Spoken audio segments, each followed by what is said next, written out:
Hello friends, இன்னைக்கு நம்ம பார்க்க போகிறது ஜாப்பனியன் மே சீரீஸான I love my A rank party season 1 episode 8 தான் இன்னைக்குள்ள வீடியோவில் பார்க்க போகிறோம். ஒருவேளை நீங்கள் சாப்பிட்டுட்டு இருந்தீங்கன்னா சாப்பிட்டு முடிச்சுட்டு அப்புறமா இந்த எபிசோட பாருங்க. அண்ட் இதயம் பலவீனமானவங்க இந்த எபிசோட பார்க்காதீங்க. அந்த அளவுக்கு இந்த எபிசோட்ல சில சீன்ஸ் இருக்கு. முடிஞ்ச அளவு நான் அதை சென்சார் பண்ண ட்ரை பண்றேன். சரி வாங்க நம்ம வளவலன்னு பேசாம இன்னைக்குள்ள கதைக்குள்ள போகலாம். இன்னைக்கு நம்ம பார்க்க போகிறது ஐ love my A rank party season 1 episode 8. ஒரு வீடியோவை ரெக்கார்ட் பண்ணி வைக்கிறா. என் பிரதரோட மெசேஜ்னா இப்போ நான் காசு கொடுத்து வாங்கும்போது தான் யோக் எனக்கு எவ்வளோ பெருசாக ஹெல்ப் பண்ணியிருக்கான்னு எனக்கு தெரியுது. சாரி யோக், நான் உங்ககிட்ட ரொம்பவே மோசமாக நடந்துக்கிட்டல. நீ பார்ட்டியை விட்டு போன அப்புறம் தான் இத்தனை நாள் நீ தான் எங்களை சேஃபாக வச்சிருக்கேன்னு நான் புரிஞ்சுக்கிட்டேன். என்னை மன்னிச்சிரு யோக். அட்லீஸ்ட் யோக் என்னை மன்னிச்சு க்ளோவர் பார்ட்டியில் ஜாயின் பண்ண வச்சுக்கிட்டா நல்லாயிருக்கும். இல்லை நான் அதுக்கு தகுதியானவா இல்லை. அட்லீஸ்ட் நீயும் க்ளோவர் மெம்பர்ஸும் நல்லா இருக்கீங்களா, அதுவே எனக்கு போதும். தண்டர் பைக்கோட மோசமான விஷயங்கள் எல்லாத்தையும் நான் அந்த மேஜிக் ஸ்டோனில் ரெக்கார்ட் பண்ணி வச்சிருக்கேன். ஒரு நாள் கண்டிப்பாக இது உனக்கு யூஸ்ஃபுல்லாக இருக்கும். என்னை மன்னிச்சிரு யோக் அப்படின்னு சொல்லி அவள் அந்த வீடியோவை ரெக்கார்ட் பண்ணி வச்சிருக்கா. ஜேமியோட ஒயில் தான் இது அப்படின்னு சொல்லி கில் மாஸ்டர் காமிச்சிருக்காரு. ஜேமி தான் நம்ம எல்லாத்தையும் காப்பாத்தினா. அவளை அங்க விட்டு வந்துட்டோமே நம்ம ஹீரோ வருத்தப்படுறான். அக்ரமேட்டிக் டார்க்னஸ்ல இருந்து ஒரு டிஸ்ட்ரெஸ் சிக்னல் வந்துட்டு இருக்கு அப்படின்னு சொல்லி கில் மாஸ்டர் காமிக்கிறாரு. பார்த்தா ஜேமி தான் அந்த ஃப்ளோர் சரியில்லை அப்படின்னு டிஸ்ட்ரெஸ் சிக்னல் அனுப்பியிருக்கா. அப்ப அவ இன்னும் உயிரோடு தான் இருக்கா. நான் காப்பாத்த போனோம் நம்ம ஹீரோ சொன்னா. பட் அது ரொம்ப டேஞ்சரஸ், உன்னை அனுப்ப முடியாது அப்படின்னு சொல்லி கில் மாஸ்டர் சொல்றாரு. வெளியே வர நம்ம ஹீரோக்கு ஒரு ஸ்க்ரோல் ஆஃப் எக்ஸிட் வர தேவை. கில் மாஸ்டர் ஒத்துக்கலைன்னா நான் தனியாவே என்னால போவேன் நம்ம ஹீரோ சொன்னா. நாங்களும் அவங்க கூட வரோம் மெயினா இதுக்காக அப்படின்னு ஸ்லேவ் கலர் ரெயின் காமிச்சா. நம்ம ஹீரோ புதுசான ஒரு மேஜிக் ஸ்பெல்லை யூஸ் பண்ணி ஸ்லேவ் கலரை ஈஸியாக கழட்டிருந்தான். பட் இது அப்படின்னு ரெயின் கேட்டா நான் யூஸ் பண்ணது டார்க் மேஜிக்னு நினைக்கிறேன்.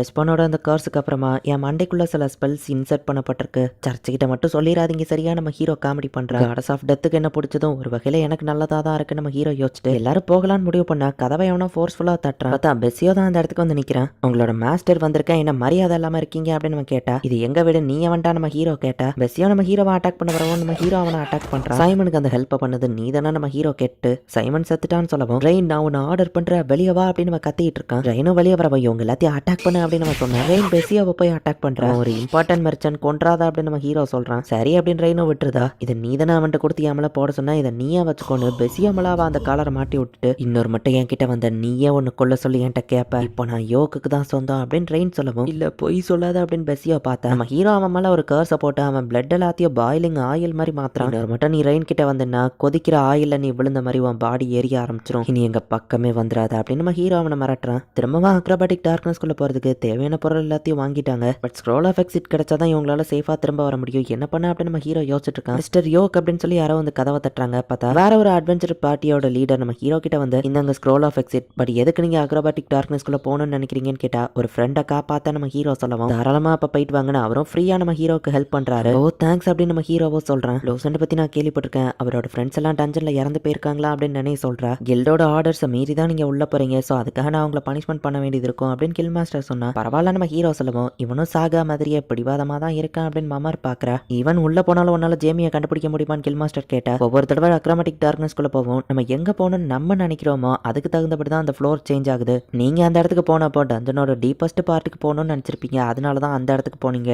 நாங்க இந்த தடவை உள்ள போனப்போ ஏதாச்சும் வித்தியாசமா இருக்கான்னு தேடி தான் போனோம். சோ வித்தியாசமான இடங்களுக்கு அந்த டஞ்சன் எங்களை அனுப்பிச்சு. சோ ஜேமி இருக்கிற இடத்துக்கு போகணும்னு நாங்க நினைச்சு இந்த டஞ்சனுக்குள்ள போனா அது எங்களை அந்த இடத்துக்கு அனுப்பும் நம்ம ஹீரோ சொல்லவும் பார்த்து கேர்ஃபுல்லா போயிட்டு வான்னு கில் மாஸ்டர் சொல்றாரு. இப்போ ஃபர்ஸ்ட் ஃப்ளோர் வழியா தான் இவங்க செகண்ட் ஃப்ளோருக்கு போயாகணும். ஸோ வழக்கம் போல எல்லா மாஸ்டரையும் ஓடையில இருக்கிறத கொண்டுட்டு போய்கிட்டு இருக்காங்க. ஒவ்வொரு தடவையும் இவங்க இந்த ஃபர்ஸ்ட் ஃப்ளோர்லயே டிஃப்ரெண்ட் டைப் ஆஃப் மாஸ்டர் தான் மீட் பண்ணிட்டு இருக்காங்க. இப்போ அடுத்த ஃப்ளோருக்கு இவங்க ஸ்டார் கேஸ் வழியா போய்கிட்டு இருக்கும்போது ப்ளீஸ் ஜேமி இருக்கிற இடத்துக்கு போகணும், ஜேமி இருக்கிற இடத்துக்கு போகணும் அப்படின்னு சொல்லி எல்லாருமே நினைக்கிறாங்க. போன தடவை போன அந்த நைட் பிளேஸ்க்கு போயிடக்கூடாதுன்னு இவங்க யோசிச்சிட்டே போனா ஒரு இடத்துக்கு தான் போயிருக்காங்க. அங்க ஒரு வில்லேஜ் மாதிரி இருக்கு. அந்த இடத்துல சில ரத்தக்கரை இருக்கும். அதை ஃபாலோ பண்ணி போனா ஜேமி அங்கதான் இருப்பான்னு இவங்க போய் பாக்குறாங்க. இவங்க நினைச்ச மாதிரியா அந்த இடத்துக்கிட்ட தான் ஜேமியும் படுத்து கிடக்குறா. யோக்கு நீ வருவேன்னு எனக்கு தெரியும் அப்படின்னு சைமன் வந்து நின்னா. அப்ப நீ இன்னும் சாவலையா அப்படின்னு நம்ம ஹீரோ பாக்குறான். சைமன் தான், பட் அது சைமன் இல்ல, அவன் ஒரு ஷேடோ கில்லர் மாதிரி மான்ஸ்டரா மாறிட்டான். பெஸ்ஸிய கொடுத்த ஏதோ ஒரு ஆர்டிஃபேக்டை யூஸ் பண்ணி அவன் இந்த மாதிரி மாறிட்டான் அப்படின்னு நம்ம ஹீரோவை புரிஞ்சுக்கிறான். சைமன் நம்ம ஹீரோவை அட்டாக் பண்ண வரவோ டக்கு நம்ம ஹீரோ பிசிக்கல் என்சான்மெண்ட்டை யூஸ் பண்றான். அவன் போயிட்டு அவனோட கையை வெட்டிதா. பட் அவனோட கை திரும்பவும் ரீஜெனரேட் ஆயிருது. இப்போ நான் ஒரு இம்மார்டல், எனக்கு சாவே கிடையாது. நீ மட்டும் நிறைய பொண்ணுங்களை வச்சுட்டு எல்லாத்தையும் ஜாலியா அனுபவிச்சிருக்க. ஒன்னு பார்த்தா எனக்கு ஜலசா இருக்கு. நீங்க எல்லாருமே நீ எனக்கு கீழே வர போறீங்க அப்படின்னு சொல்லி சைமன் சொன்னா. சைமன் இதுக்கப்புறம் ஹியூமனே கிடையாது, அவனை கொண்டுட்டு ஜேமியை காப்பாத்துவோம் அப்படின்னு நம்ம ஹீரோ சொல்றான். மற்ற ரெண்டு கேர்ள்ஸும் சேர்ந்து சைமனை பிடிச்சிருந்தாங்க. பட் சைமன் இப்போ இம்மார்டலா மாறிட்டதுனால அவனுக்கு என்னதான் வெட்டினாலும் அவனுக்கு எதுவும் ஆகல,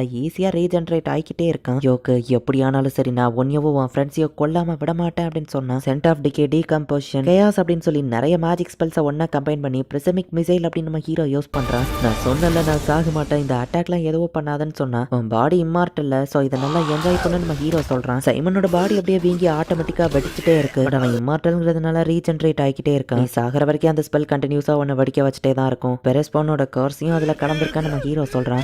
நம்ம ஃப்ரெண்ட்ஸ் ஏன் இப்படி பண்ண நம்ம கேட்க ஹீரோக்கு கொஞ்சம் கஷ்டமா தான் இருக்கு. ஆனாலும் அங்க இருந்து வந்துருத்தான். ஜேமியோட காயம் என்னதான் பண்ணாலும் ஹீலிங் ஆக மாட்டேங்குது. ஹீலிங் போர்ஷன் நம்ம ஹீரோ கேட்டா அதுவோ ஒர்க் ஆகல அப்படின்னு ட்ரெயின் காமிக்கிறா. சைமன் நம்ம மேஜிக் பிளேட யூஸ் பண்ணி என்ன கட் பண்ணிருக்கான் அவ்வளவுதான் அப்படின்னு ஜேமி சொன்னா. டிஸ்பெல் மேஜிக்கு நம்ம ஹீரோ அந்த கர்ஸை கியூர் பண்ணிட்டு இப்போ அவளை ஹீலிங் பண்ணுவோம். அது ஹீலிங் ஆயிருது. ஜேமி ஜஸ்ட் மயக்கத்துல இருக்கா. கவலைப்படாத யோக் அப்படின்னு ட்ரெயின் சொல்றா. சரி வாங்க திரும்ப போகலாம் அப்படின்னு இவங்க முடிவு பண்றாங்க. நைட் டைம் ஆகும். ஷேடோ ஸ்டாக்கர்ஸ் அங்க வந்து சைமனை குதறி எடுக்கிறாங்க. அவன் இம்மார்டல்ங்கிறதுனால தாகாம இது கண்டினியூஸா நடந்துட்டே இருக்கும்லன்னு மாதிரி நான் கேட்கறேன். அவன் பண்ணதுக்கு இதுதான் தண்டனை.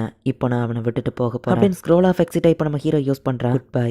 ஒரு காலத்துல என் ஃப்ரெண்டா இருந்த சைமன்கிற கிரீச்சர் அப்படின்னு நம்ம ஹீரோ வந்துருந்தான். லோவர் கில்டோட பேச்ச மீறி போனதுனால அவங்களுக்கு பனிஷ்மெண்ட் கொடுக்கணும். ஸோ ஒரு மாசத்துக்கு அவங்களுக்கு எந்த கொஸ்டும் கிடையாதுன்னு சொல்லவும் இவ்வளவுதான் பனிஷ்மெண்டா நம்ம ஹீரோ கேட்கறான். அண்ட் ஜேமி ஒரு வருஷத்துக்கு நீ அட்வென்ச்சரிங்கே பண்ண முடியாது. அட்வென்ச்சருங்கிற டைட்டிலையே போடுகிறோம். ஒரு வருஷம் கழிச்சு தான் ரீஅப்ளை பண்ண முடியும்னு கில் மாஸ்டர் சொன்னா. நான் தண்டர் பைக்கு சேர்ந்தவா கிங்டம் விட்டு எல்லாம் வெளியே அனுப்பணும்னு கேட்டேன். தண்டர் பைக்கோட இல்லீகல் ஆக்டிவிட்டிஸை நீ தான் காமிச்சு கொடுத்துருக்க. அதனாலதான் உனக்கு கம்மியான தண்டனை அப்படின்னு அவங்க சொல்றாங்க. நீ அவங்க கிட்ட எனக்காக பேசியிருக்கல, அதனால தானே கம்மியான தண்டனை. இல்ல கிங்டம் விட்டே நேரம் என்ன வெளியே அனுப்பியிருப்பாங்கன்னு ஜேமி சொல்றா. நம்ம ஹீரோ கிட்ட வா திரும்பவும் சாரி கேட்கறேன். நிறைய விஷயம் நடந்துருச்சு. உன் பிரதரை போய் இப்ப பாத்துக்கோ நம்ம ஹீரோ சொல்லிக்கிடாம அவனை அட்வான்டேஜா எடுத்துக்கிட்டதுக்கு ரொம்பவே சாரி. என்ன நினைச்சா எனக்கே வெறுப்பா வருது. நீ பொண்ணுங்களை ஈஸியா கவுத்துருத. ஒன்னு நினைச்சாலும் எனக்கு கடுப்பு வருது. அண்ட் ஈஸியா நானும் விழுந்துட்டேன். ஏமலையும் எனக்கு கோவம் தான் அப்படின்னு அவ யோசிக்கிறேன். மிஸ்கம்யூனிகேஷன் தான் இதுக்கு காரணம். நான் எல்லாருக்கிட்டையும் முதல்லயே நல்லா பேசியிருந்தேன் அப்படி நடந்திருக்காதுல நம்ம ஹீரோ யோசிச்சா. இதுல உன் தப்ப எதுவும் இல்ல. சைமன் இப்படிதான் அப்படின்னு சொல்லி ஜேமி சொல்றா. யோக் உனக்கு ரொம்பவே தேங்க்ஸ் அப்படின்னு சொல்லிட்டு இப்ப ஜேமி அங்க இருந்து கிளம்புறா. சரி நான் வீட்டுக்கு போறேன் அப்படின்னு நம்ம ஹீரோவா அவனோட பார்ட்டி மெம்பர்ஸை போய் மீட் பண்றான். இந்த இடத்துலயே இந்த எபிசோட் முடியுது. சோ ஒரு வழியா சைமனோட பிரச்சனையும் முடிஞ்சது. ஜேமியாவோ ரெஸ்கியூ பண்ணிட்டாங்க. அக்ரமேட்டிக் டார்க்னஸ்ங்கிற டஞ்சன் வந்துட்டு அன்ஸ்டேபிளா இருக்கிறதுனால தான் அது வேற ஃப்ளோரை அந்த மாதிரி ஸ்கிப் பண்ணிட்டு இருக்கு. அதையும் இப்போதைக்கு நம்ம ஹீரோ கண்டுபிடிச்சிருக்கான். பட் இதனால பிரச்சனை வருமா, என்ன நடக்க போகுது அப்படிங்கறத நெக்ஸ்ட் எபிசோட் பார்த்து தெரிஞ்சுக்கோங்க. தேங்க்யூ ஃபார் வாட்சிங். Bye guys. நெக்ஸ்ட் எபிசோட்ல மீட் பண்ணலாம்.